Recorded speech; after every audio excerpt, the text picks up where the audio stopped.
Good afternoon and welcome. I'm Tom Leonard, Senior Fellow and President Emeritus at the Technology Policy Institute, and welcome to this afternoon's panel discussion on the subject, Has the Targeted Advertising Model Had Its Day? Critics of targeted advertising and the advertising business model, which is the basis of internet platforms like Google and Facebook, have ramped up their attacks recently, in part due to the January 6th riot at the Capitol. For example, the American Economic Liberties Project, an anti-monopoly group, recommends banning targeted advertising by communications platforms, arguing that the January 6th attack was to a large extent caused by the business models of Facebook, Twitter, and other social media platforms. In Europe, the CEO of the German media conglomerate Axel Springer has proposed prohibiting the commercial use of data. And even aside from the events of January 6th, it is frequently asserted that the internet, and particularly social media, are major causes of polarization in the US and elsewhere. The fundamental problem, according to many of these critics, is that these platforms make billions from promoting misinformation, conspiracy theories, and violence. On the other hand, the advertising-based model has many benefits. It makes it simple for billions of users to access digital platforms. The advertising revenues pay for content that consumers would otherwise have to pay for directly, and this is especially beneficial for lower-income consumers. We're fortunate today to have a great panel to discuss these issues. I will briefly introduce all of them, and then we'll get started. And I'm hoping that this panel will be informal and just a generally good informal discussion of this issue. The panel consists of Robert Frank, who's the Henrietta Johnson Lewis Professor of Management and Professor of Economics Emeritus at the Samuel Curtis Johnson Graduate School of Management at Cornell, and a contributor to the Economic View column in the New York Times. Jesse Shapiro, who's the Eastman Professor of Political Economy at Brown. Catherine Tucker, who's the Sloan Distinguished Professor of Management Science at MIT Sloan. And Hal Varian, who's the Chief Economist at Google and an Emeritus Professor at UC Berkeley, where he was the founding Dean of the School of Information. Welcome to all of you, and thank you for being here.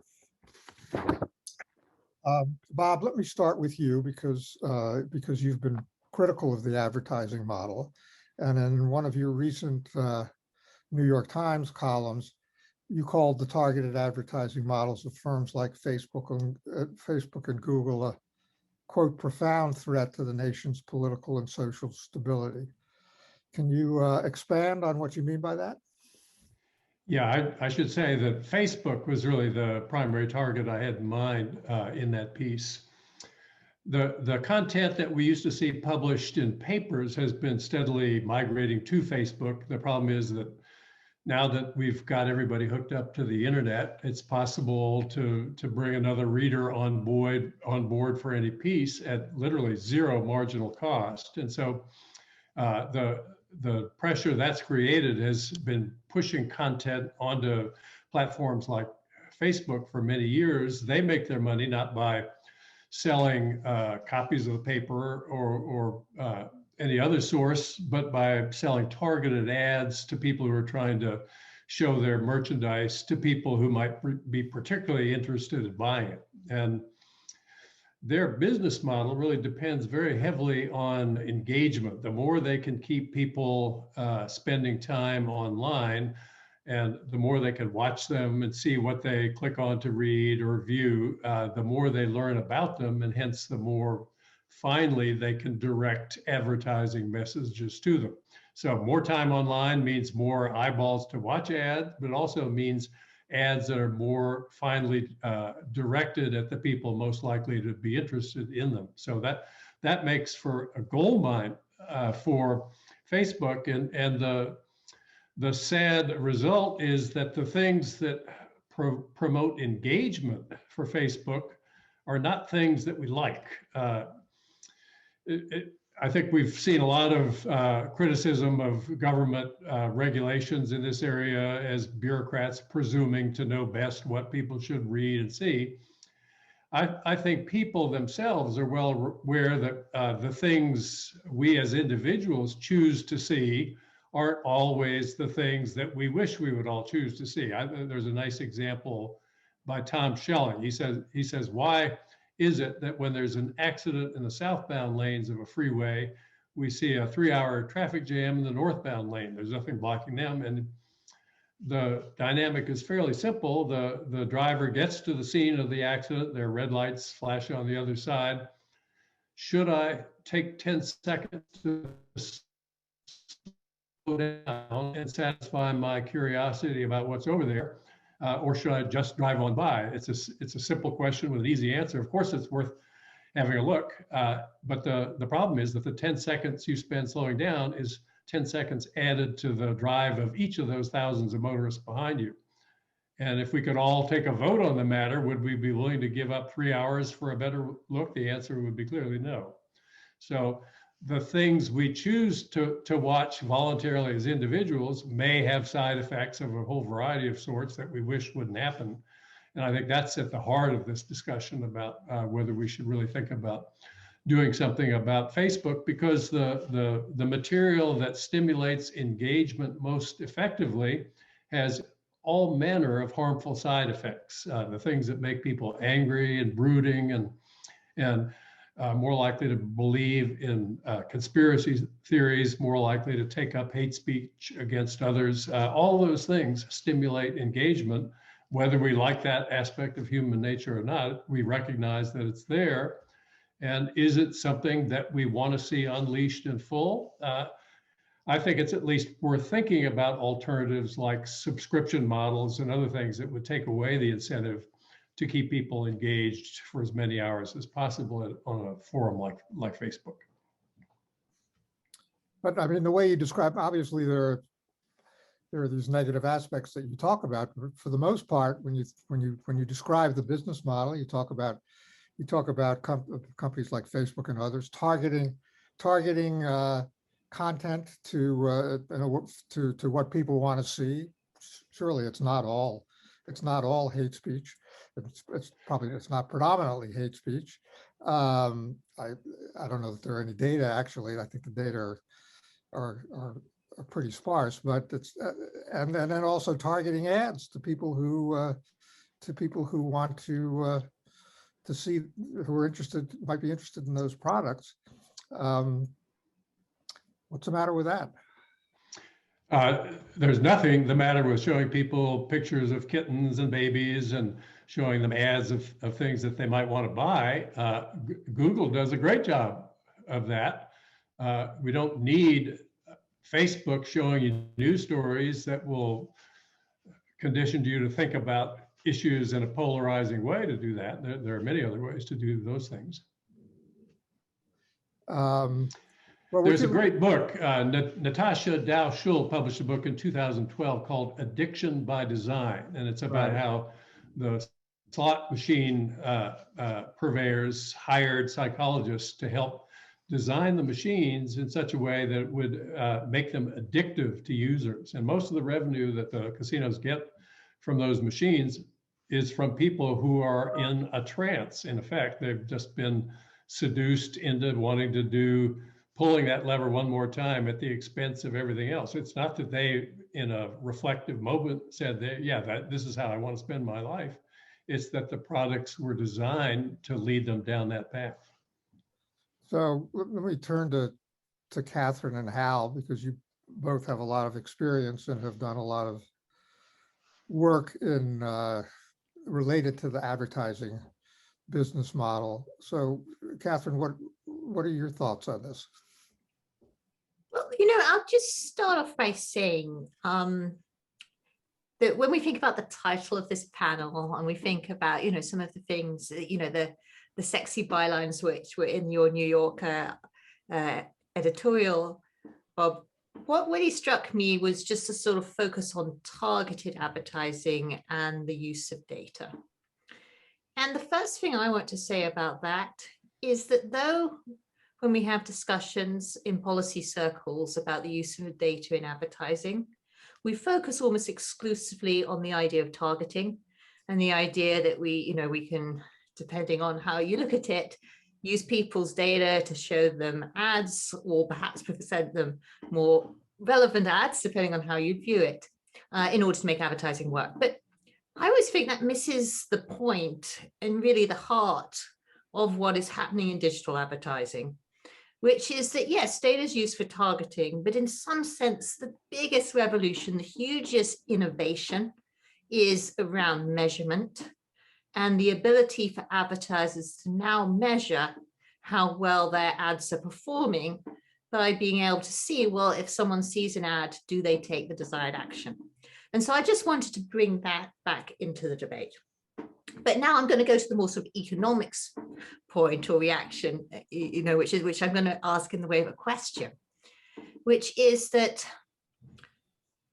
it appears your concern is that websites have incentives to keep users using them for longer periods. Now, I'm thinking back to the behavioral economics literature we have on, say, usage of gyms and so on, and how that relates back to subscriptions. And what that literature tells us is that to get people to have subscriptions, we have to get them to use the product. So I am wondering how you're thinking of the shift in incentives working for a website. Isn't it the case that there's still, even in a world of subscriptions, going to have incentives to try and keep people using their website? How are you thinking of those incentives shifting? And so I'm just sort of knocking it back to you, because that was something I was wondering about your thesis. You don't make anything like the increment in reward from keeping extra people on longer in the subscription model as you do in the targeted ad model. It's sufficient if you're a subscriber that there be enough content on there to make it worth your paying a modest subscription fee. With the targeted ad model, the firm's incentive is to have you stay on there for the longest possible period that they can contrive. And we know that they've hired the same psychologists that the casino operators hired to figure out how to design the algorithms with an eye toward achieving just that goal. How can we get people to spend as much time? The subscription model, I don't think, presents anything like as powerful an incentive to do that. Well, and sorry. I mean, if it meant, if it did, then they would want to show you addictive content for that reason too. But yeah, I mean, I'm just thinking about sort of every digital business I've seen or worked with, whether they be subscription, whether they be ad supported. All of them are tracking the same measures of what we may call engagement or how long people spend interacting with the product. And so I don't think we can say that that's going to go away with a subscription model, but it seems your thesis is that in some sense, a subscription model, whatever its distributional content consequences, at least may dull incentives at the margin. Is that the right way of understanding it? It's more of a marginal argument rather than an absolute argument. It would dull incentives, but by that I don't mean to say it would be a small change in incentives. I think it would be a rather substantial change in their incentives. Let me say a word or two about what targeting is all about, because there's some I would say elastic uses of the term in the discussion so far. In fact, both Tom and Bob mentioned targeted content and then targeted ads, and they kind of mush together. So first thing you have to understand is you look at the vast majority of revenue on Google comes from content targeting. And what that means, if you enter a query about bicycles, you're going to see organic results about bicycles, and you'll also see ads about bicycles. So it's tied to the content that people are looking for. And if you visit a third-party website about bicycles, you'll probably see some ads there for bicycle equipment and so on. And that's common in magazines and newspapers and all TV and YouTube, all over the place. The ads often, not always, but often have something to do with the content that you're viewing, because that's going to be the most relevant to you at that point. Now, second point is that these ads typically are priced on a click-through basis. That is, you only pay for the clicks. So it's not an incentive to say as long as possible. We want people to find the ad that's most relevant to them, click on it, go to the website, because that's when Google pays, when they actually send people. And this goes back to Catherine's point about measurement. What merchants love about these ads is that they can see how they're directing people to their site, and that's what they're willing to pay for. Now, the tricky thing is, what happens when you look at a website where there's no commercial connection? So example I always use is earthquake in Haiti. So is there a contextually targeted ad that you can tie to that? Well, probably not Airbnb, probably not cheap flights to Haiti. What happens is, what you do is you show people things that they were interested in previously. They visited a lot of bicycle shops previously. They're probably interested in bicycles. Even though this is about earthquake in Haiti, I'm going to show you an ad about bicycles because that's targeted or personalized to your interests. So those are what we call audience targeted. Targeted the audience of people who visited that site about bicycles, or maybe some equipment that was related to bicycle equipment and so on. So I would say those are fairly benign in those cases. I think what a lot of what you're talking about has to do with this kind of very controversial or extreme content. The ads are a way to fund that content. I'm kind of with Catherine. I'm dubious about this point of whether a subscription model would really change anything. No, I agree that the activities you just described are benign for the most part. It's the incentive that Facebook in particular has to get you to click on as many different things as they can and spend as much time doing that as they can, thereby to learn more about you so that they can charge advertisers higher rates for being able to send them to the people who will be most likely to buy what they have on offer. That's where I see the really high-powered incentive at work. So we're going to go on and discuss the pros and cons of hopefully of advertising versus subscription models, and more generally the subject of political polarization. But many of the critics, and I can't remember exactly whether you went quite this far, Bob, suggest that but for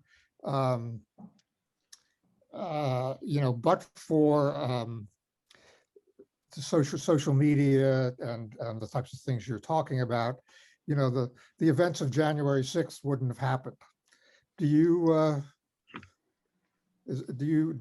agree with? What's your view on that?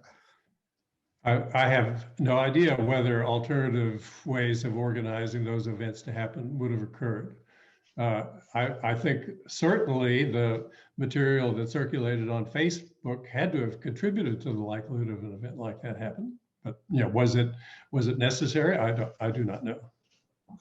I mean, we certainly have had events like that, way before the internet and social media. I think if you go back and look at historical examples, there's a great case from the turn of the century, the 1900s turn, where you had two major newspapers in New York, one run by Joseph Pulitzer and one run by William Randolph Hearst. And they engaged in all sorts of extreme behavior and wild headlines and pictures that get people's content, get them interested paper to buy the Hearst paper rather than the Pulitzer paper or vice versa. So this is where the term yellow journalism comes from, because there was a cartoon with the yellow kid that was, in fact, highly prized by both parties in a big battle over who got to feature this cartoon. Now that was a pay-per-use model. That was a model where you're buying the newspaper at the newsstand. Penny a paper, by the way, was how much it cost.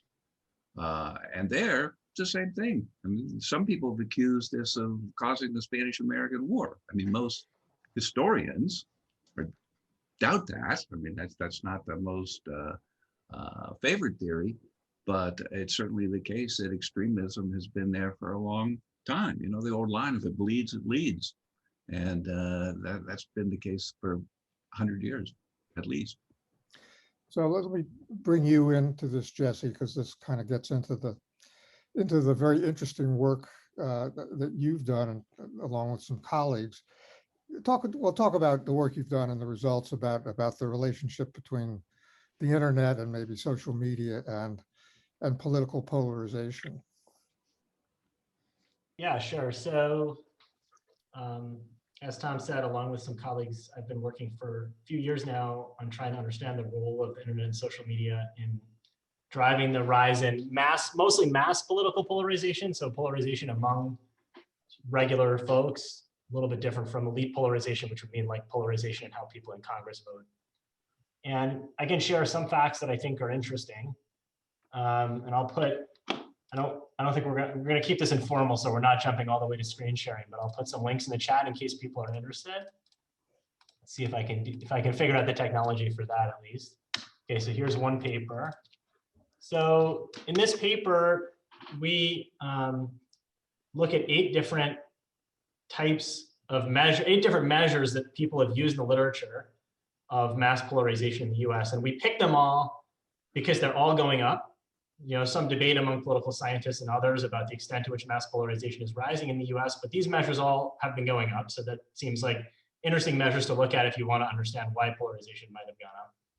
And in the first figure in this paper, we produce an index of these different, kind of combines these different 8 measures. And you can see, yeah, that index is going up. But interestingly, that index was going up before the internet. Certainly before anything we would think of as the modern internet. So like before the mid-90s, and way before social media, and way before anybody talked about social media as a relevant force in US politics. So of course there was a period when social media really was, you know, pictures of kittens and finding out when your friends are celebrating their birthdays and stuff like that. So the rise in mass polarization in the US seems to predate that by quite a ways. And then the other thing that we looked at is the demographics of the rise in polarization. Because if social media and the internet are really important forces, then one thing you might think you would see is that the groups that are most active online are the ones that are getting polarized the fastest. And in fact, you don't see that in the data. We've been doing some more recent work that looks at these same kinds of issues, but in international context. But let me not take too much airtime and leave it there. Yeah, well, that's great. That's, I mean, Bob, do you have any comments on Jesse's work and those papers? It's clear that it's not a necessary condition for polarization that you have a company like Facebook doing what it's doing. The question is, does it contribute to bad outcomes in such a way that we want to think of alternatives? And I think, you know, we're not prepared to take any specific measure at this point, but is it too soon to start thinking about this problem? I don't think so. Yeah, well, let's get on to that. And you are certainly not the only person who's been suggesting that we do away with the advertising-based models. We do away with and move towards a subscription-based model. I'm not sure if there are any other alternatives. It's probably just one or the other. What would be the implications for platforms of doing away with discarding the advertising model? I guess this is primarily aimed at Catherine and Hal again. Well, I'll say a word on that. One problem with this modest contribution to paying for the content is when you look at content, high quality content, it's really quite expensive. So a subscription to the New York Times is about $220 a year. The Wall Street Journal, $500 a year. Washington Post, $100 a year. So it's not necessarily going to be a small amount if there are relatively few people that subscribe, which there might be. Now, you know, and I know, and all of us know as economists, there's a there's some wiggle room there. You might have a very high price and a very few viewers. You might have a very low price and lots of viewers. And it's not obvious to me, at least, that it'll all shake out in a way that we really find attractive. A lot of people will be locked out of the news or locked out of high quality content because it's too expensive. So I'm sure it's probably proprietary information, but I'll ask it anyway. What do you think would be the price of a subscription to Google search that would leave Google whole? Well, we've got a real example. If you look at YouTube, it's you can subscribe to YouTube Premium, and it's $12 a month.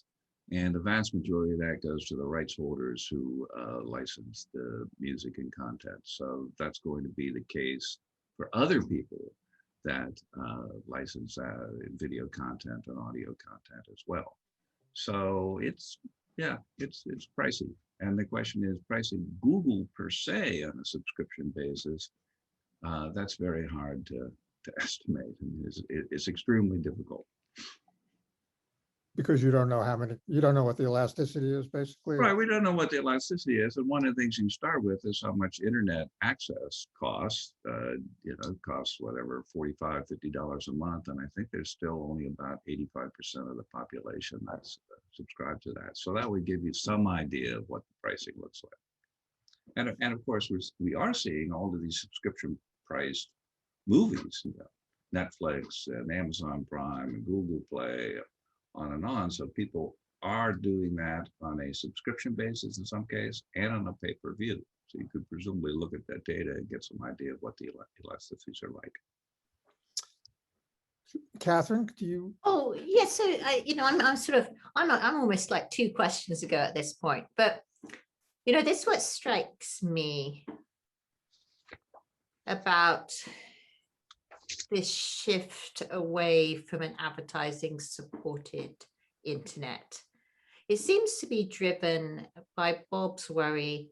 If I've described it right, is that a platform might have an incentive to have addictive content in order to get data, in order to fuel the target advertising model. I'll just say a few things about that. Kinds of addictive content that we've mentioned so far. And I mean this, I don't mean this is going to sound very much like the marketing professor I am, but they're just not that monetizable. Like the kind of information I want as an advertiser is whether or not you're going to buy a car in the next few weeks. That's really valuable information. Are you about to move, get a new condo, be in the market for furniture? These are the types. Are you going to buy Mother's Day flowers? These are the kind of data which are incredibly valuable. I find it hard just as a marketing person to sort of think through how the kind of data you get by with the kind of content you've been mentioning really sort of fuel through into a successful advertising model. I do also want to say that I'm worried too about the idea that we're going to throw away all the benefits of digital advertising, which have come from better measurability. And those are just huge when you look at the relative proportions because of our worries about targeted advertising. So I'm sort of answering those older questions. But, certainly it would be interesting to sort of hear some more thoughts about the distributional consequences, which I think is where Hal was, because of course, that's what we got to worry about as economists. Yeah, let me say a word or two about these academic studies that have been done. First of all, Jesse and Matt Genskow have done fantastic work in this area. You should really read it to get an idea of what the causal paths might look like. It's very hard, of course, to say this causes that, because there are clearly people with extreme views would want to see extreme media, so the causality could run completely in a different direction. But another really useful resource is Pew, who has a very good study on political polarization and media habits, democracy in the digital age. One of the conclusions there is that TV is the most important common factor among people with extremist views. They're getting a lot of it from TV. Whether it's causal, we don't know either. but that's certainly what's happened with. Yeah, Jesse, can you, I mean, you kind of stopped a little short, but your paper, at least the paper that I read, did have some conclusions about various factors that you thought might, if not caused, be associated with increased polarization. I think the audience would probably be interested in what in your views on that. Sure. Yeah, I'm happy to talk about that. And then I maybe want to circle back a little bit to some of these questions about the ad market too, if I can. Yeah, so other work that we've done recently, and again, I'll just, if I can find the strength to do it, I'll put it in the chat also. Other work we've done recently looks at the rise in a particular dimension of mass polarization in the US in an international context. So we look at something called affective polarization, which is basically a measure of the extent to which people feel less favorable towards the opposing party than their own party.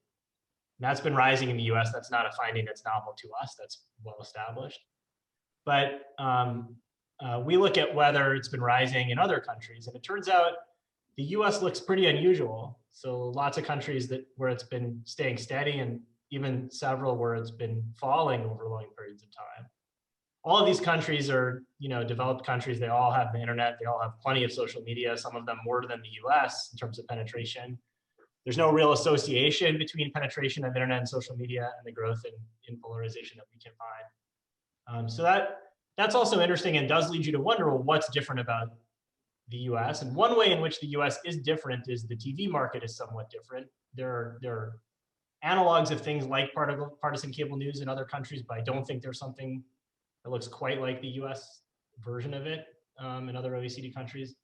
So that is interesting, and that does seem in some ways consistent with these data.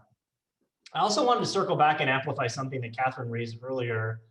Not something that I don't have a link to put in the chat with papers I've written about this, and all the other folks in the panel know a lot more about this than I do. But just thinking about this question, I saw that there were also some questions that came through in the chat from Robert and Carl about digital advertising and maybe taxing it. I mean, I think, like Catherine, I'm a little bit unsure of the role of advertising per se in driving the incentive for user engagement.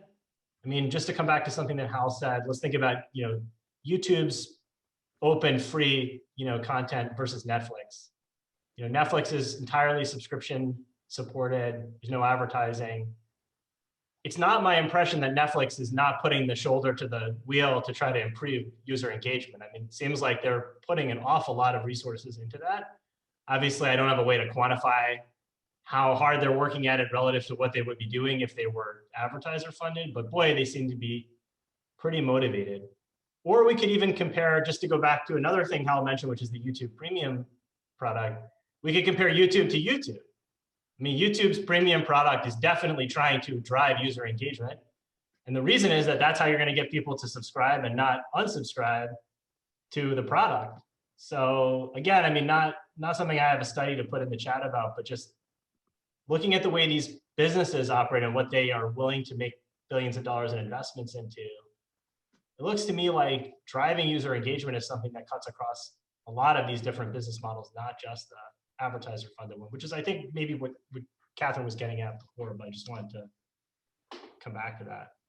There's one really nice quote from the Pew study that I mentioned earlier that says, majority of Americans do not have uniformly conservative or liberal views. Most don't see the other party as a threat to the nation.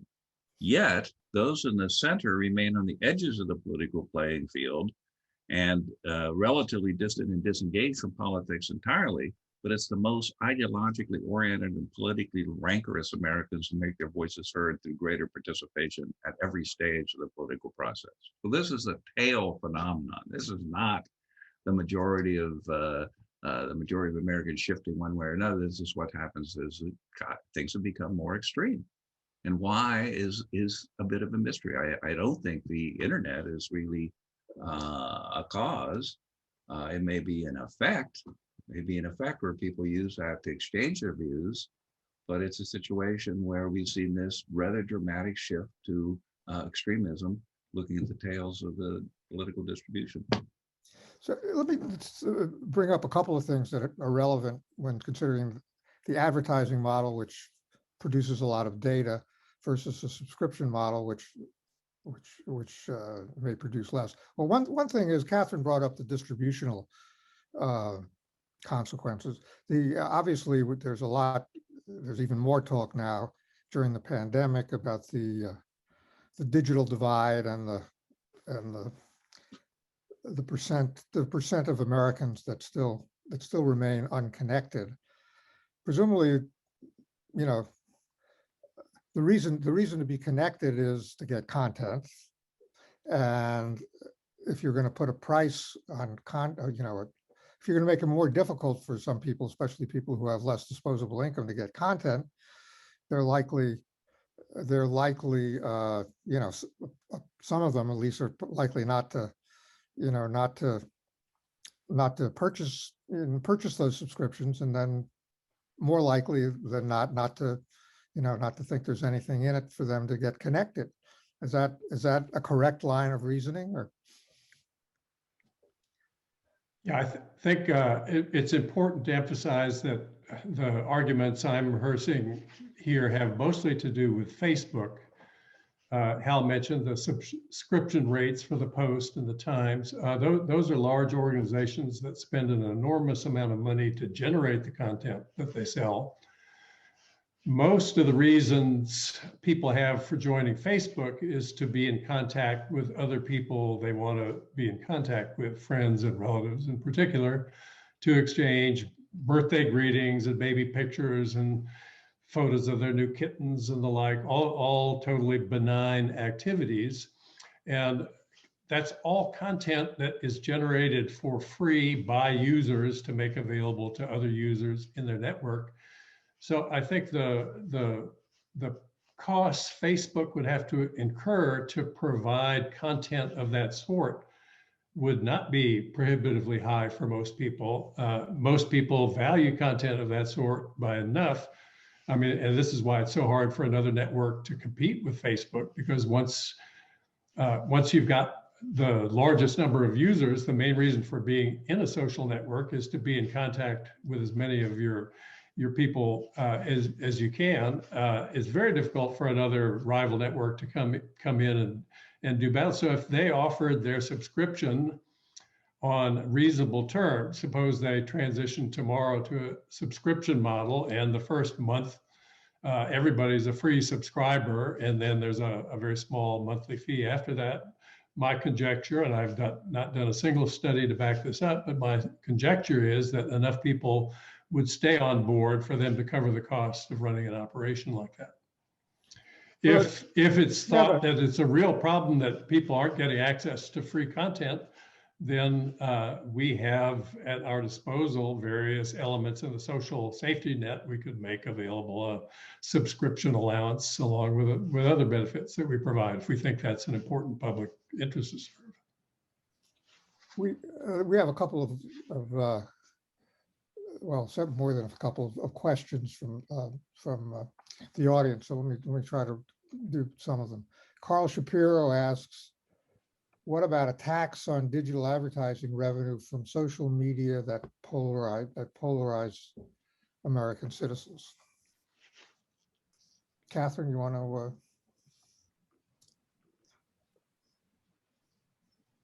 So I responded to this in the chat, and I've got two worries, which, I wish we had Carl here, because we know, he's got such a wonderful thinker.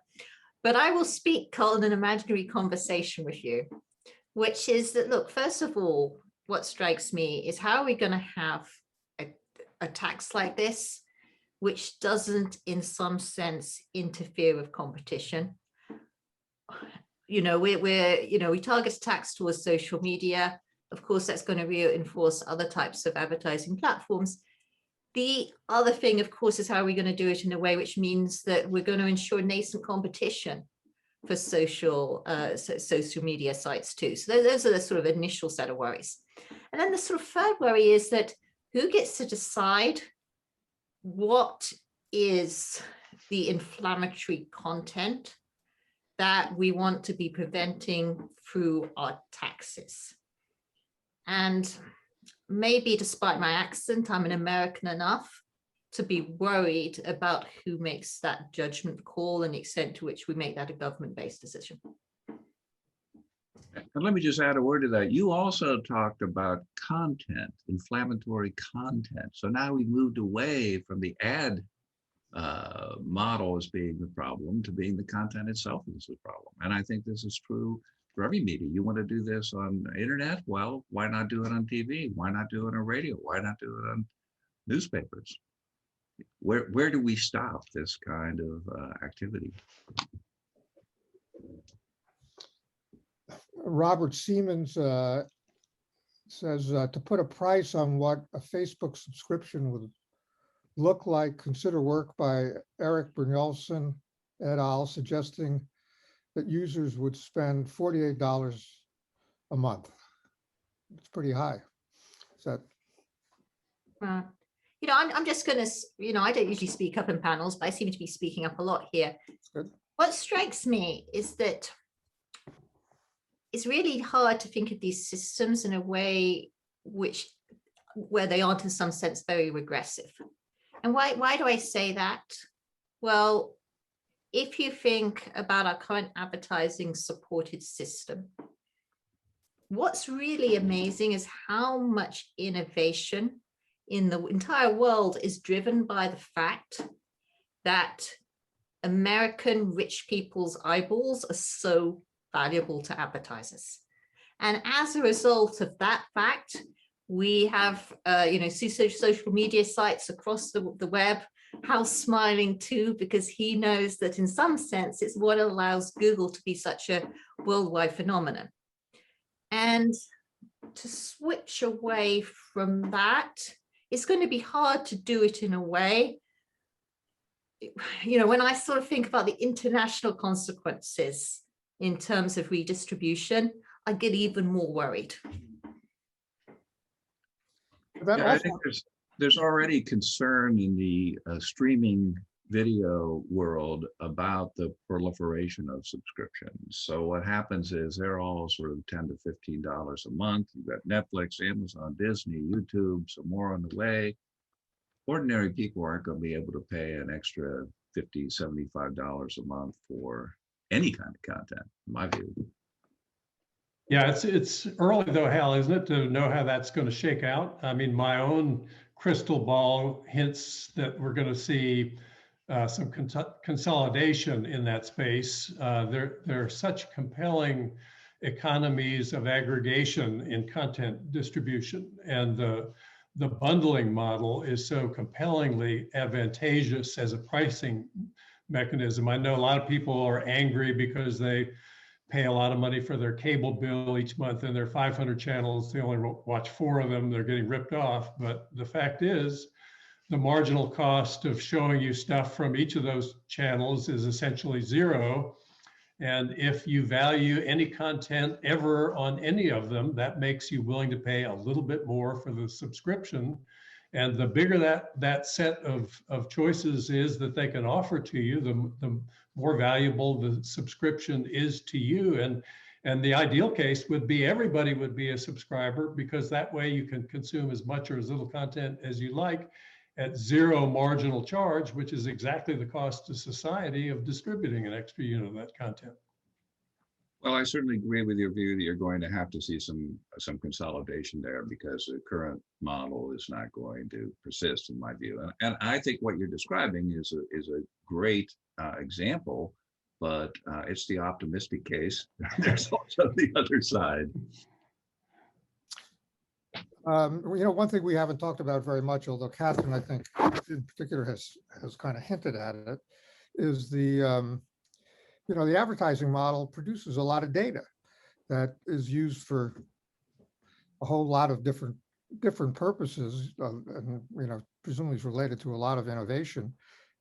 Also makes it more possible for new entrants to enter in a variety of areas, because they have the information that's available from. So maybe we could talk a little bit about what would be lost if in terms of data and the uses to which data is put if we discarded the advertising model. Again, be clear that to ask Facebook to sell subscriptions isn't to say to Google, you can't conduct search for free and put ads out for people to look at. Those are two very different animals, it seems like, in terms of their external consequences for society at large. I'm not exactly sure how you would well, I don't know how you'd operationalize a lot of these things, but just to have a policy that's just directed at one platform. I mean, there are other social media platforms for sure. One platform and one medium. One platform and one medium, yeah. Right. But what would you, I mean, Catherine, you've done, I think, a lot of work on this, on the value of the data. And obviously Hal has done a lot of work on the value of the media, of the data that's produced by the advertising model. We know I'm like the most boring person because I'm saying a lot of the value of the data really is in, if we're thinking about what's unlocking it, it's the measurement. And I even though it's so boring, I keep on saying it again and again because it is so true. But, the other thing I want to say about targeting data is that, number one, we have to be very careful about what kind of data we think of as valuable to advertisers.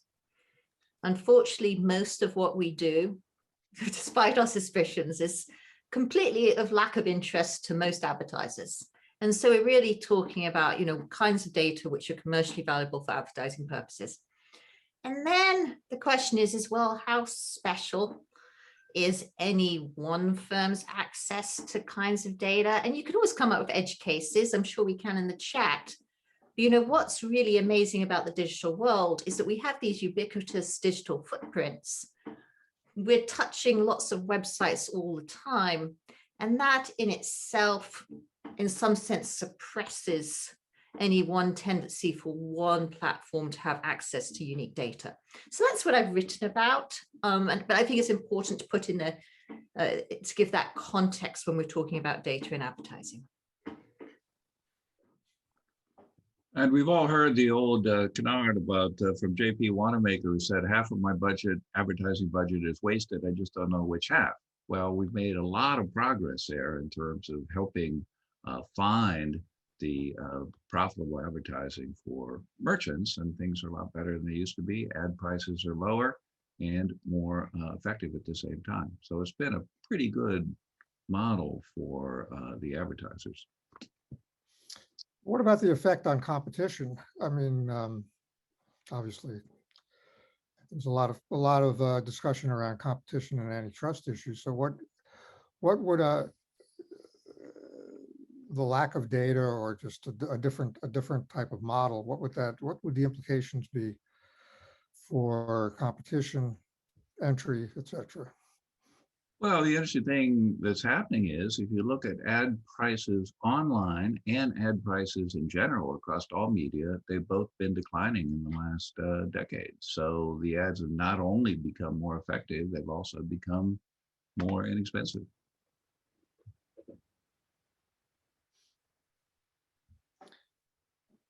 I mean, I think, just to jump in on that, I guess I think,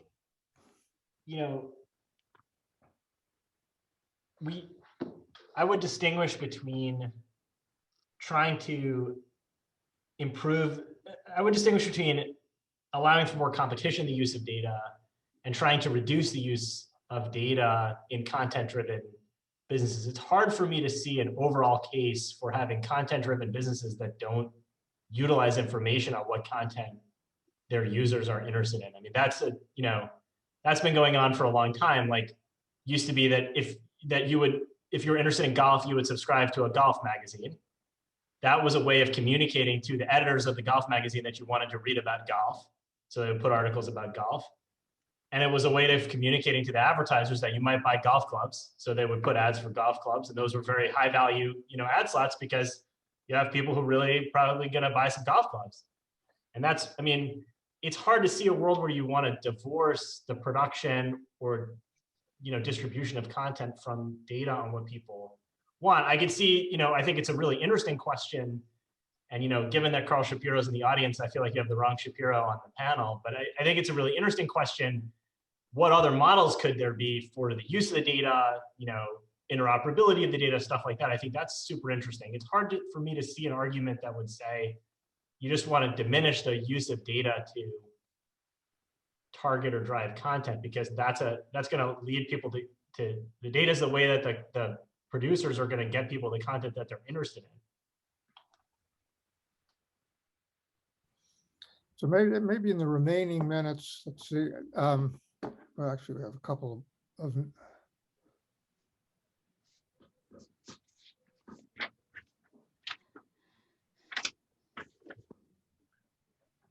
I'm going to use a very old-fashioned mechanism to show you the yellow kid. There he is, the yellow kid, and there's Hearst and Pulitzer in battle over who gets it. Great article in Wikipedia about that. I mean, economists are not always that great at prognostication, but obviously we're in a period where we're having, I mean, this whole debate is where we're having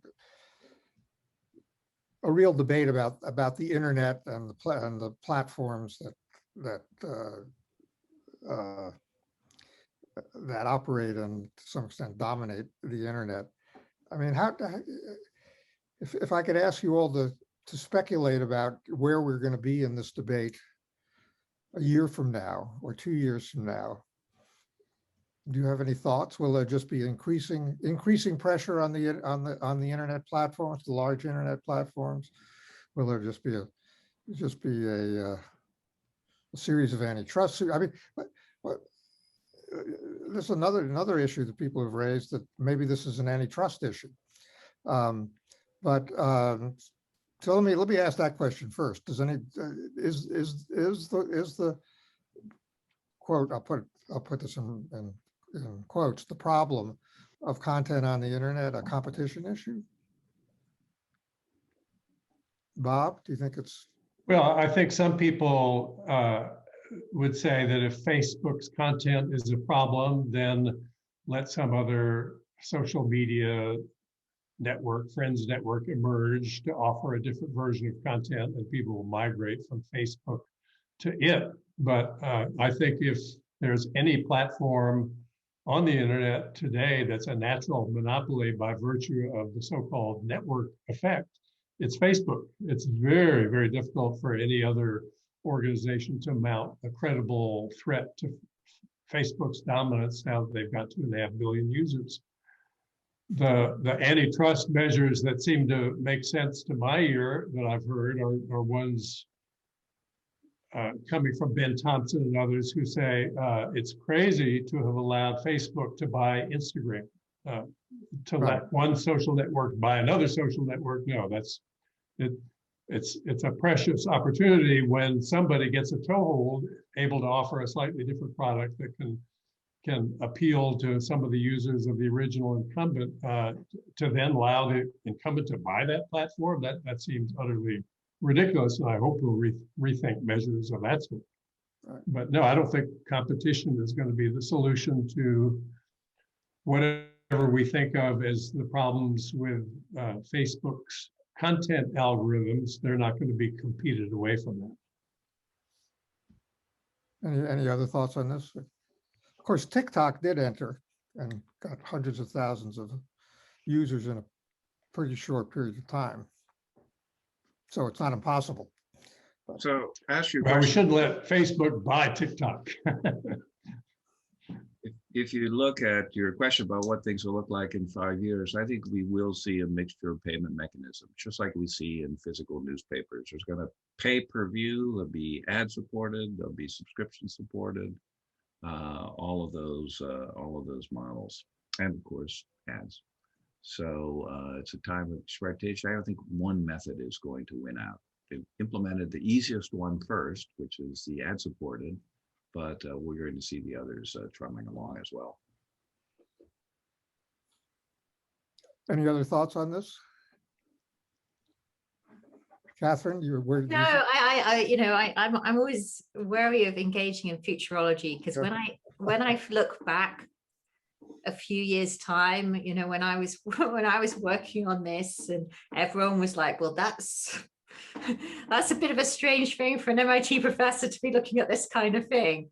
And, you know, it was so niche and so not mainstream. And the idea that we can be having this amazing conversation with all these amazingly bright economists is quite incredible to me.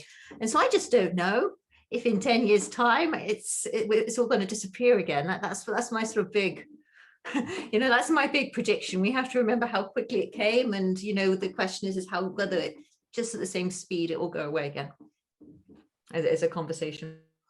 Jesse, any thoughts on this? On the, on the content regulation side of it, I think it's pretty likely, with the same caveat that I've been wrong many times before, and I'm planning to be wrong many times going forward. But I think it's pretty likely that there'll be, like in the US, some legislation changes a little bit the rules of the game around content moderation for the big social media platforms. I think part of the reason I say that is just because I think it's pretty clear that they would like that. You know, it's very uncomfortable to be a private entity playing such a big role in such a public way when there are no obvious rules of the game. And I think that the platforms want to be able to externalize the problem to some extent and say, okay, there are these rules. These are the rules that we're following. You know, they're not our rules, they're set by Congress, and we're, you know, doing what we're supposed to do. So I think my sense is there's a lot of demand for some kind of safe harbor.